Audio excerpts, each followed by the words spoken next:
Achat Toladot, on va continuer un peu le sujet d'hier. Vayarach et Reach Begadav, que Yitzhak Avinu a senti l'odeur de ces bogdim, de ces rebelles, de ces collaborateurs avec les nazis. Ouais, il a senti l'odeur de Gan Eden. Que quoi? Que même ces Rechaim Gemourim, au fond de leur cœur, c'est des juifs.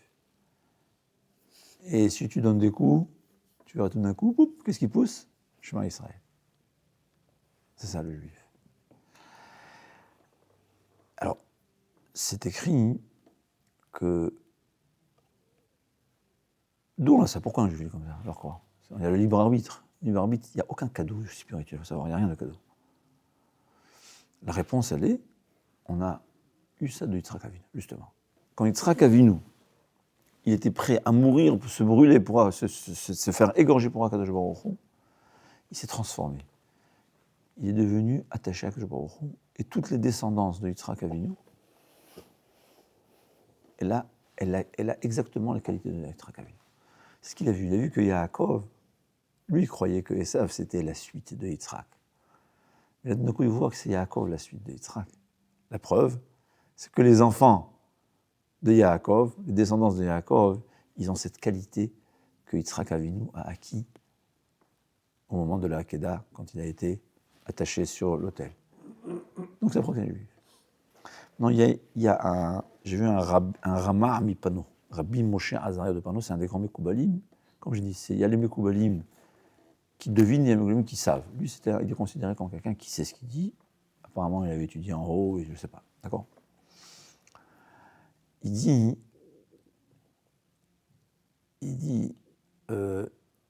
Ménaché, non, Chizkiyahu Ameler, c'est un Gilgoul de Amram. C'est quoi? Amram, il a dit, si Paro il veut tuer tous les garçons, ben on ne sait pas sa femme, pourquoi avoir des enfants qui meurent? Qu'est-ce qu'elle lui a dit, sa fille Myriam? Elle a dit, toi tu es pire que Paro. Ouais. Hein? Une fille qui dit ça à son père, qu'est-ce qu'on a dit? Deux gifles. Non, mais lui, il savait, c'était une torah. Elle a dû le dire honorablement, mais il a accepté. Elle a dit, parce que toi, un roi qui donne un ordre, c'est pas sûr que ça va s'accomplir, comme on a vu.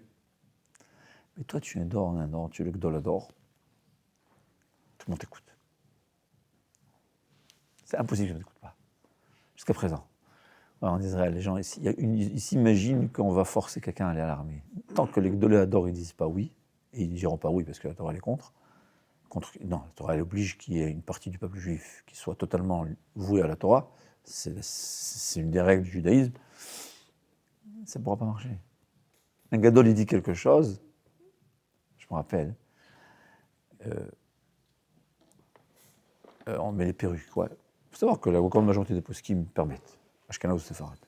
Rabbi Tzana Bashaoul, Rav Mashash, le Kafachaim, Shtek Gebrim lui-même et Séfarad, peu importe. Mais il y avait une fois une question de la provenance des cheveux. Parce qu'il y a qui disait que ça venait d'Inde, et c'est possible que c'est de l'idolâtrie. Ça veut dire qu'il y a des gens qui se laissent les cheveux pousser, ils viennent dans un temple et ils coupent. C'est une question, il faut s'y connaître, est-ce que c'est une offrande à la Avodah Zarah ou pas? C'est une question technique de la Avodah Zarah.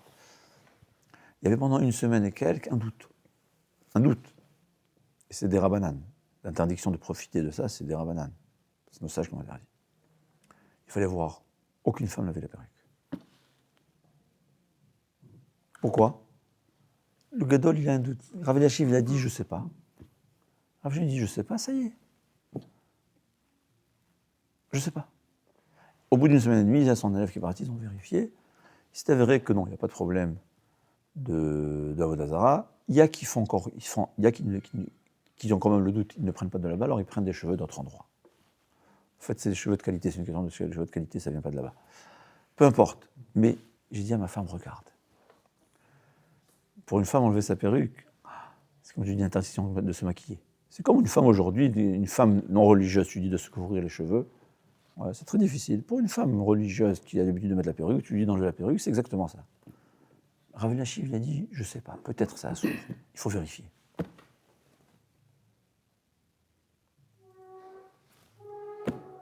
0 femme. C'est ça la gdoula du peuple juif. C'est ce qu'elle a dit à Amram. Elle a dit, toi, tu dis, tout le monde va t'écouter. Deuxièmement, le pharaon, il tue les garçons, toi, tu tues les garçons et les filles. Une troisième chose, lui, il tue dans le olam hazé.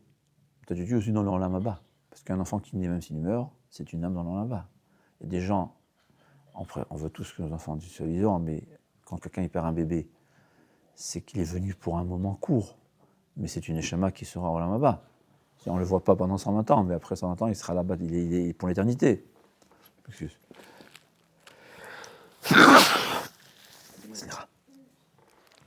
Et donc, dit le Rambam Mipano, Chizkiyahu HaMelech, il est exactement, c'est un Gilgoul de Amram. C'est quoi? Qu'il savait Beruach HaKodesh. Il savait Beruach HaKodesh qu'il allait avoir un enfant rachat. Il s'est dit, je préfère pas avoir d'enfant. Attends, quelle est la comparaison? Alors il dit, écoutez bien, parce que Akadosh Baruch Hu a, tôt ou tard, du nachat, même du plus grand des Réchaïm. Il n'existe pas un juif, écoutez bien ce qu'il dit, il n'existe pas un juif que dans sa vie, il ne fera pas un nachadroir à Akadosh Baruch Hu. C'est quoi un nachadroir? Un plaisir à Akadosh Baruch Hu.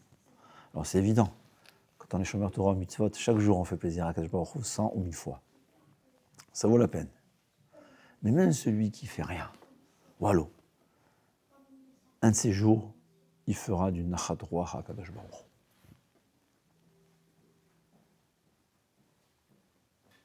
Comme on voit comme Ménaché, avec toute sa faute, ce qu'il a fait comme faute, enfin, quand il a fait des choses. Alors c'est vrai qu'il a détruit le peuple juif, on ne comprend pas ça, spirituellement. Et au fait, c'est une Gemara. Le Gemara dans Masechet Eruvin, il ramène. Il y a 2 tonneaux de cruches de figues. De très bonnes figues et de figues tellement mauvaises que je n'en ai jamais vu pareil. C'est un pasouk dans le Navi.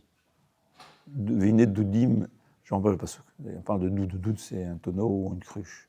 Ouais. Et les deux, la Gemara a dit, donnent une bonne odeur à Kadosh Baruch. Une bonne odeur. C'est le pasouk. Dit la Torah, dit la Gemara, c'est quoi? Il s'agit des tonneaux de bonne qualité, c'est les tzadikim.